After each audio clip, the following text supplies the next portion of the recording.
Happy Halloween, friends. And if you are of Celtic origin like me, I'm Scottish, blessings of Samhain to you. So today we are finishing some, starting. Doing a little bit of fall cleanup. I do mostly spring cleanup. I don't really do a whole lot of fall cleanup, but I did want to put some of that compost down on that bed you just saw.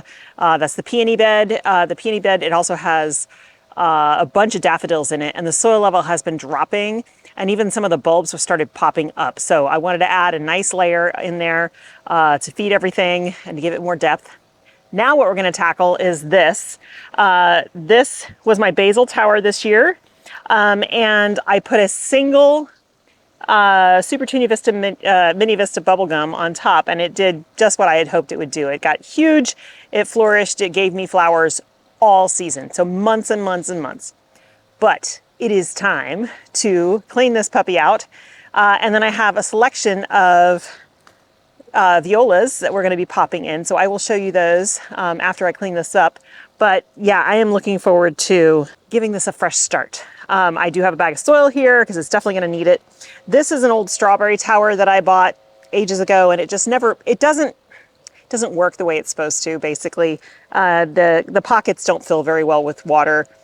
You can't do just the top pocket. You can't just water the top tier and have it all filtered through. It just doesn't work that way like the green stalks do. So this is a little harder to manage. So that's why I took the strawberries out, and I just do annuals at this point. So yeah, we'll put these violas in. I've got some gorgeous red ones, red with some orange and white. And then we've got some primulas here that are a white primula with a tiny bit of yellow on the throat. And these will be great for all through the winter. They will stay, they're nice holiday colors, and they'll look great in January. So I'm gonna get to this project, and then I'm gonna talk to you about a big project that we have coming up that we kind of didn't expect, but it needs to be done.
Okay, so pulled out the plants in these pots because they were all annuals or not hardy. The begonias did okay. They didn't do great.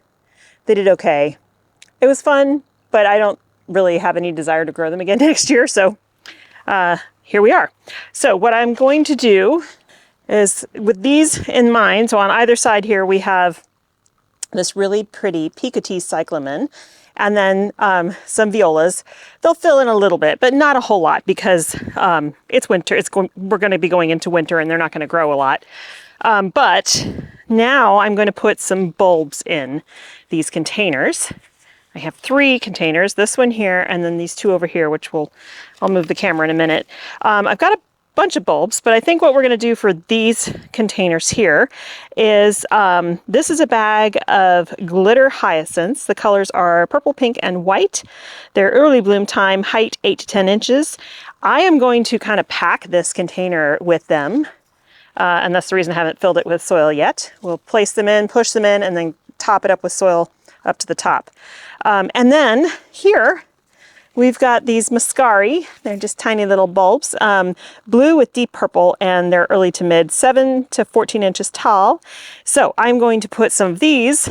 I think this is just going to be grape hyacinths, and we'll put some of these Muscari in the open areas here, just push them down into the soil. And so these guys will probably die off. I don't know, sometimes they survive the winter for me, but the cyclamen definitely will survive the winter. So then we'll have the pink and white cyclamen with blue and deep purple Muscari. So that's my plan for these 3 containers. And then we have these 2 over here, and I'm not sure what I'm going to do with those yet, but let's get this part started.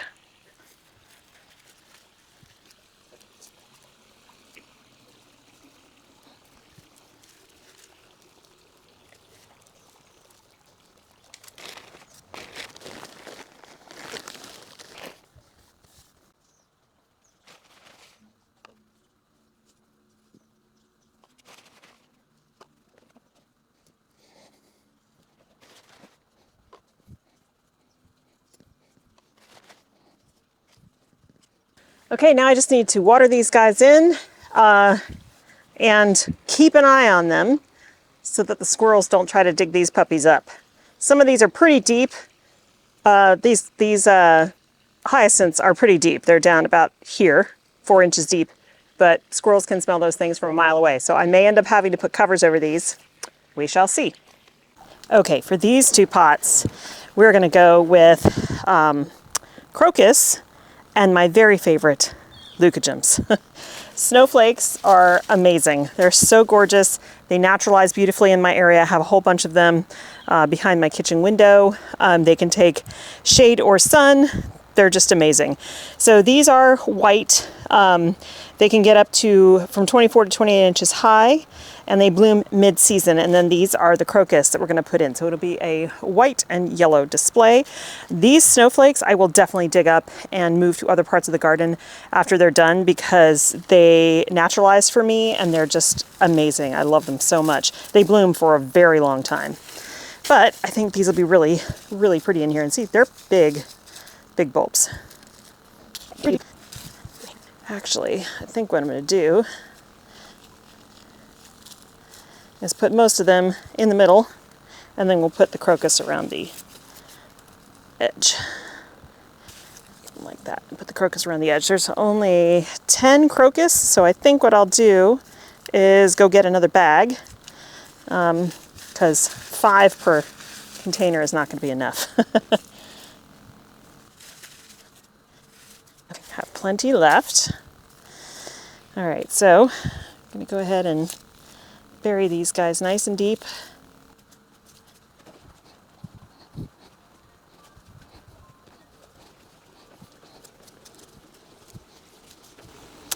Okay, and just in case you don't know, you bury them with the root side. This is the root side. You can see where the roots are coming out, and these are the sprouts. You bury the sprout side up.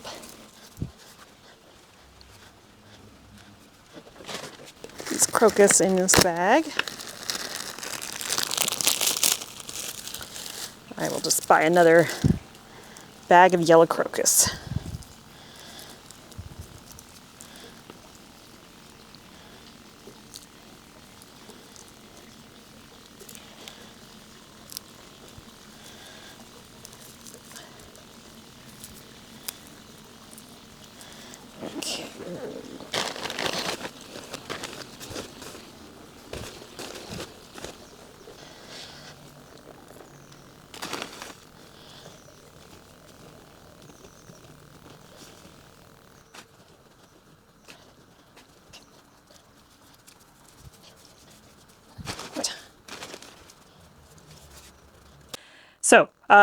Those bulbs were planted. We still have a lot to plant. I have some ideas of where I want these all to go, but we're going to do grape hyacinths and dwarf iris together in a bed. Actually, this new bed that's out by the greenhouse in the shade. And then we've got some giant alliums. I need to plant these much deeper. They got pulled up by squirrels a couple years ago. And then we still have more of these muscari. Is that what these are? Yes. The muscari, the snowflakes, and the glitter hyacinths, as well as these chinodoxa. There's 100 of them in here. These are blue and white. They bloom early, 3 to 5 inches high. And so I haven't completely planned out the whole plan, but we'll get it sorted. So I still have a number of containers to plant up, and I need to put some things in the ground. But the reason I'm waiting on some of that, as you know, we've had a terrible time with rats in the vegetable garden, but we've also had a terrible time with rats under our house. They have gotten in many, many places. We've had it sealed, had those entrances sealed over time, multiple times. They come out, they like put cement around those entrances, whatever. They still get back in. So we're going to have a pretty invasive treatment done. Basically what they're going to do is around the entire back of the house, actually around the entire house, with the exception of the garage and the new plantings that we did, the new entranceway plantings, because there was no evidence of invasion along that whole wall, which is great because we just did that project this year. But the whole back of the house, every bed that we have that butts up against the house, we have to pull things out of. They are going to dig out a foot and down a foot, and they will seal all the entrances, and then they will backfill with gravel in that 1 foot width all the way around. So I'm going to need to dig up all of my roses, all the climbing roses, which is fine because I was kind of thinking of doing that anyway, since they basically are climbing up the house, which is a fire risk. I'm going to have to dig those up. We're going to dig up all the hydrangeas. I do have big, big pots that we can store them in for the time being. We can put them back in. They'll just be a foot away. I'm not going to put the roses back in that location. We haven't decided yet, but I think we are going to create a trellis on the hedge side of the backyard to have those climb up. But they can overwinter. I will cut them back. They'll be just little short guys. I'll cut them back and they'll overwinter in pots. I might even bring them in the greenhouse. And they'll be just fine. We can just transplant them. Roses are really hardy. We can just transplant those in the spring in a new location. So we got to do all of that. The little bed that's in front of my windowsill that has lavender and stuff in it, that's flanked by the 2 wine barrels, all of that has to come out, which it turns out is okay because when I first planted that bed, it was pretty. I enjoyed it. It's got lavender and lantana and stuff in it, but I struggle with keeping it weed free. It always looks messy, just never looks good to me. So I think since that is a south facing bed, it gets the most light of any place on the entire property. It is in sun all day long, literally all day long.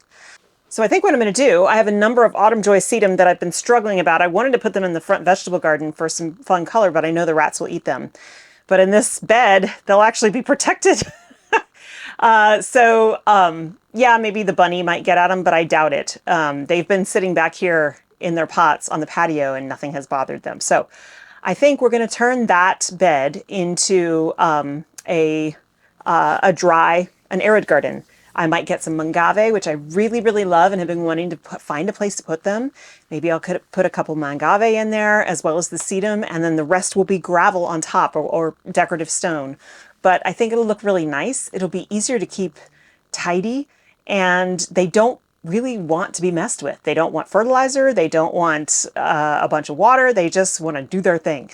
So I'm actually really excited about the transition. I think it'll be really nice. Now it will impact the beds that we have around the backside, around my bedroom area, but that's okay. I can replant those beds. Again, being able to keep rodents from getting under our house again is going to be worth it. It's expensive, but it's going to be worth it.